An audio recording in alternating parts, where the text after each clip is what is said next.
আগের থেকেই ওদের স্থির ছিল যে এবারের মহরমে তাজিয়াটা ওরা খুব প্রকাণ্ড করে করবে। হয়েছেও তাই। অন্যবারের চেয়ে এবারের তাজিয়াটা অন্তত 6 গুণ বড় হয়েছে, আর উঁচু হয়েছে প্রায় দোতলা বাড়ির সমান। তাজিয়াটা দেখে ওদের আনন্দ আর ধরে না।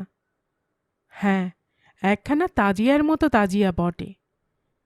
এ অঞ্চলের আর কারোর তাজিয়াকে ওদের ছাড়িয়ে উঠতে হবে না, সে সম্বন্ধে ওরা নিঃসন্দেহ। কিন্তু একটা হলো মুশকিল। যে যে রাস্তা দিয়ে তাজিয়াটা যাবে তার দুপাশের কোনো কোনো গাছের শাখা প্রশাখায় ওটার বাধা পাওয়ার আশঙ্কা রইল। এটা ওদের ধারণায় আসেনি, আজই প্রথম চোখে পড়ল হঠাৎ। তাই আজ মহরমের দিনে সকাল থেকেই গাছে গাছে লোক লেগে গেছে ডালপালা ছাঁটার কাজে। এই নিয়ে আলোচনা চলছিল তর্কচঞ্চু ও ন্যায়বাগিসের মধ্যে। এবার মুসলমানদের তাজিয়াটা বড় হলো কেন জানো হে তর্কচঞ্চু? আমার জন্যই। বিস্ময় আবিষ্ট তর্কচঞ্চু বলল, বলো কি হে ন্যায়বাগিস? তুমি তুমি তোমার? আহা, আমি কি তাজিয়াকে অভিশাপ দিতে গেছি? সেদিন তোমায় বললাম না, বড় রাস্তা দিয়ে যেতে একটা ক্ষুদ্র প্রশাখা এসে পড়ল আমার পৃষ্ঠদেশে। তোমাকে বলিনি কথাটা? এখনো পৃষ্ঠে বেশ বেদনা রয়েছে। বলেছিলে বটে, কিন্তু তার সঙ্গে তাজিয়া বৃদ্ধির সম্পর্ক তো খুঁজে পাচ্ছি না ভায়া। তৎক্ষণাৎ আমি পিঠে হাত বুলোতে বুলোতে বৃক্ষদের ব্রহ্মশাপ দিলাম। বড্ড বার বেড়েছিস তোরা, ভস্য হয়ে যা। বুঝলে হে তর্কচঞ্চু, এখনো প্রত্যহ কাঁচকলা দিয়ে হবিষ্যান্ন করি। আমার ব্রহ্মশাপ কি ব্যর্থ হবার? তর্কচঞ্চু ঘাড় নাড়তে নাড়তে বলল, ঠিক বুঝতে পারলাম না ভায়া। বড় রাস্তার গাছগুলো তো আজ প্রাতকালেও সজীব দেখেছি, ভস্য হয়ে যায়নি তো? এইবার হবে, সবুরে মেওয়া ফলে। সাপের বিষ ধরতে সময় লাগে, ব্রহ্মসাপের বেলায় কি অন্যথা হবে? কেন, দেখতে পাচ্ছ না, আজ প্রত্যুষ হতেই বড় রাস্তার শাখা প্রশাখা সব কাটা পড়েছে তাজিয়া যাবার জন্য। সেই সব ছিন্ন শাখা প্রশাখা জমিদার বাড়ি চলে যাচ্ছে ইন্ধনের নিমিত্ত। একবার উনুনে ঢুকলে ভস্যসাৎ হতে আর কতক্ষণ হে? তর্কচঞ্চু নিঃশ্বাস ফেলে বললেন, ও, এতক্ষণে বুঝলাম ব্যাপারটা। তোমার ব্রহ্মসাপের ফল যে এত দূর গড়াবে আগে ভাবতে পারিনি। ন্যায়বাগে শ্বাসফালন করতে লাগলেন। এইবার হবে, সবুরে মেওয়া ফলে। সাপের বিষ ধরতে সময় লাগে, ব্রহ্মসাপের বেলায় কি অন্যথা হবে? কেন, দেখতে পাচ্ছ না, আজ প্রত্যুষ হতেই বড় রাস্তার শাখা প্রশাখা সব কাটা পড়েছে তাজিয়া যাবার জন্য। সেই জন্য ছিন্ন শাখা প্রশাখা জমিদার বাড়ি চলে যাচ্ছে ইন্ধনের নিমিত্ত। একবার উনুনে ঢুকলে ভস্যসাৎ হতে আর কতক্ষণ হে? তর্কচঞ্চু নিঃশ্বাস ফেলে বললেন, ও, এতক্ষণে বুঝলাম ব্যাপারটা। তোমার ব্রহ্মসাপের ফল যে এত দূর গড়াবে আগে ভাবতে পারিনি। ন্যায়বাগে শ্বাসফালন করতে লাগলেন। ঠিক হয়েছে, চূড়ান্ত হয়েছে। আজকাল ব্রহ্মসাপ ফলে না যারা বলে, তারা দেখুক এসে। ওহ, এখন আমার পৃষ্ঠদেশে বেদনা রয়েছে। বেদান্ত শিরোমণি হুঁকো টানতে টানতে উপস্থিত হলেন। বুঝলে হে তর্কচঞ্চু, সমস্তই মায়া। তর্কচঞ্চু বললেন, তবু একটু সতর্ক হয়ে টানাই ভালো। যেভাবে হুঁকোটাকে ধরেছ, যদি কলকের আগুন নলচে টপকে গায়ে এসে পড়ে, তখন সমস্তটা ঠিক মায়া বলে বোধ হবে না। হুঁকোটা পৃথিবীর সঙ্গে প্রায় সমান্তরাল হয়ে এসেছিল। বেদান্ত শিরোমণি ওকে রাইট অ্যাঙ্গেলে স্থাপন করে বললেন, যা বলেছ, বিশেষত গায়ে না পড়ে যদি বস্ত্রে লাগে তবে তো 5 শিকের ধাক্কায় ফেলেছে। বস্ত্র কি আকড়া হে আজকালকার বাজারে, 2.5 মুদ্রা জোড়া। ঠিক বলেছ তুমি তর্কচঞ্চু, সাবধানের বিনাশ নাই। ন্যায়বাগীশ বললেন, স্মৃতিরত্নকে দেখছি না, আজ সকাল থেকে কোথায় গেল সে? জঙ্গিপুর গ্রামটিকে ব্রাহ্মণ প্রধান বলাই উচিত, কেননা ব্রাহ্মণরা এখানে প্রধান, অন্তত তাদের নিজেদের কাছে। হাড়ি, মুচি, ডোম, বাগদি প্রভৃতি শ্রেণীর কয়েক ঘর থাকলেও তাদের সঙ্গে ব্রাহ্মণদের কোনো সম্পর্ক নেই, না অন্তরের না বাইরের। স্মৃতিরত্ন, তর্কচঞ্চু, ন্যায়বাগীশ, কাব্যতীর্থ আর বেদান্ত শিরোমণি, এই 5 ঘর। চারিধারে ম্লেচ্ছতা আর অস্পৃশ্যতার সমুদ্রে মোহনার 5টি বদ্বীপের মতো কোনো রকমে নিজেদের মাহাত্ম্য ও শুচিতা বাঁচিয়ে রেখেছেন। ম্লেচ্ছতার সমুদ্রই বলতে হবে, কেননা এর আশপাশ থেকে শুরু করে বহু দূর পর্যন্ত কেবল মুসলমান আর মুসলমান। চারিধারে মুসলমানের বস্তি। জঙ্গিপুর নামের মধ্যেই তার পরিচয় রয়েছে। যখন পোলাও, কালিয়া আর মুরগি রান্নার সৌরভেশে আক্রমণ করে, তখন স্মৃতিরত্ন ঘন ঘন নাকে নস্য দিতে থাকেন। কাব্যতীর্থ ওর ফাঁকে একাত্তু ঘ্রাণে অর্ধভোজন করে নেন হয়তো। কেবল বেদান্ত শিরোমণি ঘন ঘন হুঁকো টানেন আর বলেন, মায়া, মায়া, সমস্তই মায়া। বলতে বলতে স্মৃতিরত্ন এসে উপস্থিত। তর্কচঞ্চু বললেন, বহুদিন বাঁচবে তুমি হে, বহুকাল জীবিত থাকবে। এইমাত্র ন্যায়বাগীশ তোমার নাম উচ্চারণ করছিল। বেদান্ত শিরোমণি হুঁকোটা তর্কচঞ্চুর হাতে দিয়ে বললেন, বাঁচলে কি হবে, সমস্তই মায়া, ওর বাঁচাও যা, মরাও তাই। ন্যায়বাগীশ বললেন, হুম, মরাটাকে ঠিক তাই বলতে পারি না। মরলে শ্রাদ্ধের একটা ভোজ পাওয়া যাবে, সেটা কি কি ঠিক মায়া বলা যায়? তুমি সাত সকালে কোথায় গেছিলে হে স্মৃতিরত্ন? আর বলো না, একটা জাতিচ্যুতির ব্যাপারে। সবাই আগ্রহে ঘন হয়ে এলো। বলো কি হে, কার জাতিচ্যুতি হলো আবার? নতুন কূপটার, বুঝতে পারছো না? বাজারে নতুন ইদারাটার গো, মুচিরা বালতি ডুবিয়েছিল। কাব্যতীর্থ দূরে দাঁড়িয়ে দাঁতন করছিলেন, এবার এগিয়ে এলেন। তার ডুবিয়েছিল অমনি কূপের জাত মারা গেল? এই দারুণ গ্রীষ্মের দ্বিপ্রহরে যা জল পিপাসা হয় তা কহতব্য নয়। আর মুচি বলে কি ক্ষুধা তৃষ্ণা নেই ওদের? কোথায় যায় বেচারারা, কও দেখি?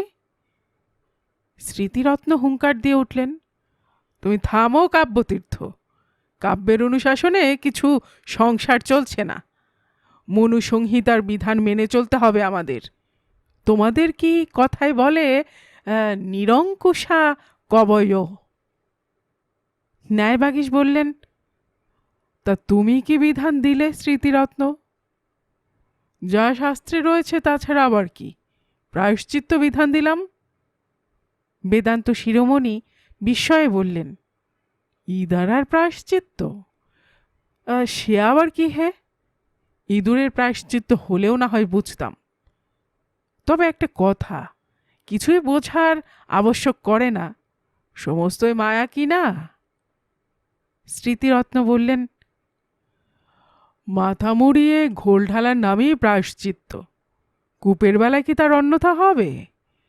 শান বাঁধানো মাথাটা চেঁচে ফেলা হলো, তারপর পঞ্চগব্য দিয়ে সমস্ত জায়গাটা ভালো করে মাজা হলো, তারপর কলসপূর্ণ ঘোল ঢেলে দেওয়া হলো কূপের মধ্যে।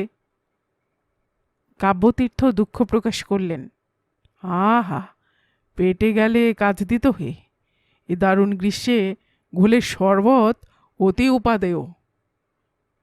ন্যায়বাগীশ বললেন, কিন্তু পাপ করল মুচিরা, প্রায়শ্চিত্ত কূপের উদরপিণ্ডি বুদর ঘাড়ে, এটা কিরকম ন্যায়সঙ্গত? স্মৃতিরত্ন বললেন, তারও ব্যবস্থা করেছি। আমি কি সহজে ছাড়বার পাত্র? জমিদার বাড়ি হয়ে আসছি, ভিটেমাটি উচ্ছেদ করে মুচিদের গা থেকে তাড়িয়ে দেবার কথা বলে এলাম। একেবারে প্রায়শ্চিত্তের বাবা, কি বলো হে তর্কচঞ্চু? তর্কচঞ্চু মাথা নাড়তে লাগলেন।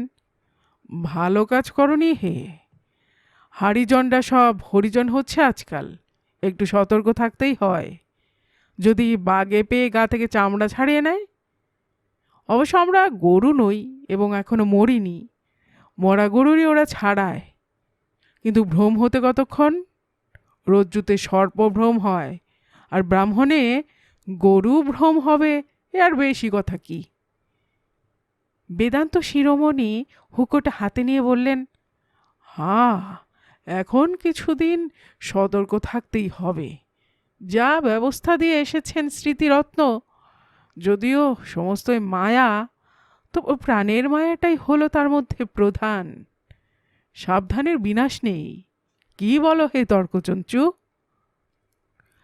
তর্কচঞ্চু এমন সময় প্রস্তাব করলেন, চলো মহরমের তাজিয়াটা দেখে আসি গে।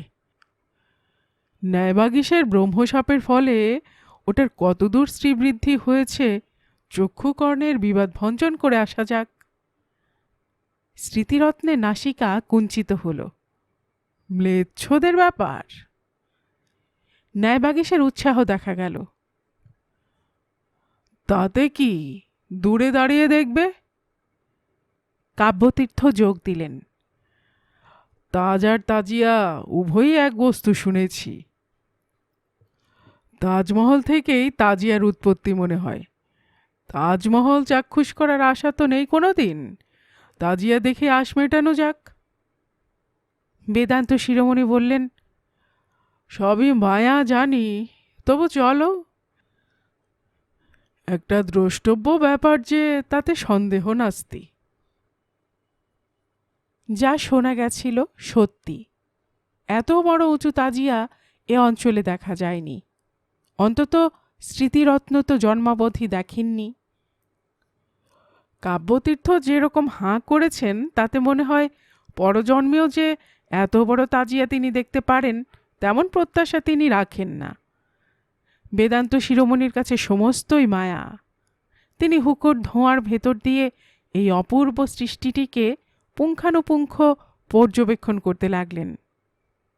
আর ন্যায়বাগীশের কথা বলাই বাহুল্য, তারই ব্রহ্মশাপের জোরে যেন তাজিয়া মূর্তি পরিগ্রহ করেছে। সাফল্য গর্বে হাসি তার আর ধরে না। কেবল কাব্যতীর্থের মুখ দিয়ে বাক্য বেরোয়, হ্যাঁ, তাজমহলই বটে। মহরমের শোভাযাত্রা বেরোবার জন্য তৈরি হচ্ছিল, কিন্তু মুশকিল বেঁধেছিল ওই তাজমহলকে নিয়েই। ওটা বইবে কে? কারা? যেমন উঁচু ভারীও সেই অনুপাতে কিছু কম হয়নি। তাছাড়া সবাই লাঠি ঘোরাতে ঘোরাতে যেতে চায়। তাজিয়া বয়ে মরতে রাজি নয় কেউ। সমাগত ব্রাহ্মণ পণ্ডিতদের দেখিয়ে ওদের মধ্যে একজন প্রস্তাব করল, ওই হাদু মৌলবীদের ঘাড়ের ওপর চাপে দিলে হয় না? ওদের মধ্যে যে একটু বিশেষজ্ঞ, সে বলল, এই চুপ চুপ, ওরা সব পণ্ডিত, মৌলবী কইলে ওনাদের গোসা হইবে, তখন আর ওনারা কাঁধ দিতে রাজি হবেন নে। প্রস্তাব শুনে পণ্ডিতদের চক্ষু তো চড়ক গাছ। ন্যায়বাগীশের এখনও পৃষ্ঠপ্রদেশের বেদনা মরেনি, তার উপর ওই ভারী তাজিয়া বইতে হলেই তো তার হয়েছে। কতদূর নিয়ে যেতে হবে কে জানে। স্মৃতিরত্নের মাথায় যেন বজ্রাঘাত হলো। তিনি আমতা করে বললেন, বাপু, আমরা গিয়ে ওহে কাব্যতীর্থ, ম্লেচ্ছ কথাটার পারসিক প্রতিশব্দটা কি হে? শুষ্ক মুখে কাব্যতীর্থ বললেন, কাফের। হ্যাঁ হ্যাঁ, আমরাও হলাম গিয়ে কাফের। আমরা ছুলে তোমাদের দেবতা অশুদ্ধ হবে না? যাদের মিলিটারি মেজাজ, তারা কথার ঘোরপ্যাচ পছন্দ করে না। আইন কানুনের সূক্ষ্ম তর্কেও তাদের উৎসাহ নেই। স্মৃতিরত্নের অত বড় তত্ত্ব জিজ্ঞাসার জবাবে এই সংক্ষিপ্ত কথাটা ওরা জানালো যে তাজিয়া বইতে রাজি না হলে মাথাগুলো রেখে যেতে হবে। তর্কচঞ্চু স্মৃতিরত্নকে প্রশ্ন করলেন, এ সম্বন্ধে মনুর কি বিধান? জবনদের তাজিয়া বওয়া কি শাস্ত্রসম্মত? স্মৃতিরত্ন হতাশভাবে মাথা নাড়লেন। কাব্যতীর্থ বলেন, এ সম্বন্ধে বেদবাক্য কিছু না থাকলেও প্রবাদ বাক্য একটা আছে বটে। তাতে বলে, পড়েছ মোগলের হাতে, খানা খেতে হবে একসাথে। বেদান্ত শিরোমণি বললেন, যদিও সমস্তই মায়া, তবু মাথাকে স্কন্ধচ্যুত করার চেয়ে তাজিয়াকে স্কন্ধে নেওয়াই আমার মতে সমীচীন। কি বলো হে ন্যায়বাগীশ? ন্যায়বাগীশ কিছুই বলেন না, কেবল পিঠে হাত বুলান। শোভাযাত্রা বেরিয়ে পড়ল। প্রথমে চলল জোয়ান ছোকরার দল, লাঠি ঘোরাতে ঘোরাতে। তাদের অনুসরণ করে অপেক্ষাকৃত বেশি বয়স যাদের, তারা সবাই লম্বা লম্বা লাঠি উঁচু করে। মুহুর্মুহু লাঠিতে লাঠিতে ঠোকাঠুকি বাঁধানোই হলো তাদের কাজ। তারপর চলছিল 6টা জয় ঢাক, তাদের আওয়াজে কানে তালা লাগবার জোগাড়। তাদের পেছনেই আরেক দল চলল, তাদের বুক বোধ করি পাথরের। তারা খালি হাসান হোসেন বলে আর বুক চাপড়ায়। তারপরেই পাণ্ডিত্যের পৃষ্ঠারূঢ় চলমান তাজমহল, চলমান এবং টলমান। তর্কচঞ্চু কাঁধ বদলে নিয়ে বলেন, সাপটা দিয়ে ভালো করনি হে ন্যায়বাগীশ, এখন ঠেলা সামলাও। ন্যায়বাগীশের কণ্ঠস্বর অত্যন্ত করুণ শোনায়। আর ভাই, কে জানে ব্রহ্মসাপের জের এত দূর গড়াবে। কাব্যতীর্থ অনুসন্ধিৎসা প্রকাশ করেন, বেটারা অমন করে বুক চাপড়ায় কেন হে? বেদান্ত শিরোমণি ভারী গম্ভীর হয়ে যান। সমস্তই মায়া, কিন্তু মায়া দয়া নেই বেটাদের। এত ভারী করার কি দরকার ছিল এমন? তাছাড়া যা পেঁয়াজের গন্ধ ছেড়েছে। করাঘাতকারীদের একজন পণ্ডিতদের বলে, হ্যাঁ দেখো, তোমরা চাপড় দাও না কেন? ছাতি চাপড়াও, ছাতি।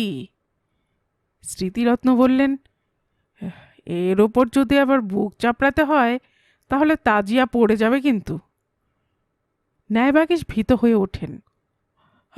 সর্বনাশ, একেই আমার পৃষ্ঠে ব্যথা, তারপর তাজমহল চাপা পড়লে আর বাঁচব না। ওরা বিরক্তি প্রকাশ করে। সাপড় যদি না দিবা তো আমরা যা কইতেছি তাই কও। স্মৃতিরত্ন চাপা গলায় প্রশ্ন করেন, কি বলছে বেটারা, বুঝতে পারছো কিছু? বোধহয় বলছে। তর্কচঞ্চু চুপি চুপি কথাটা জানান। স্মৃতিরত্ন ঘাড় নাড়েন, ঠিক বলেছ, তাই হবে। ওরা বলতে বলতে চলে, হাসান হোসেন, হাসান হোসেন, হাসান হোসেন। পণ্ডিতেরা অগত্যা যোগ দেন, যখন যেমন তখন তেমন, যখন যেমন তখন তেমন। গল্পকুটুম চ্যানেলে এতক্ষণ আপনারা শুনছিলেন শিবরাম চক্রবর্তীর লেখা একটি মুচকি হাসির গল্প, যখন যেমন তখন তেমন। আর এতক্ষণ গল্প পড়ে শোনাচ্ছিলাম আমি রোমানা নূপুর।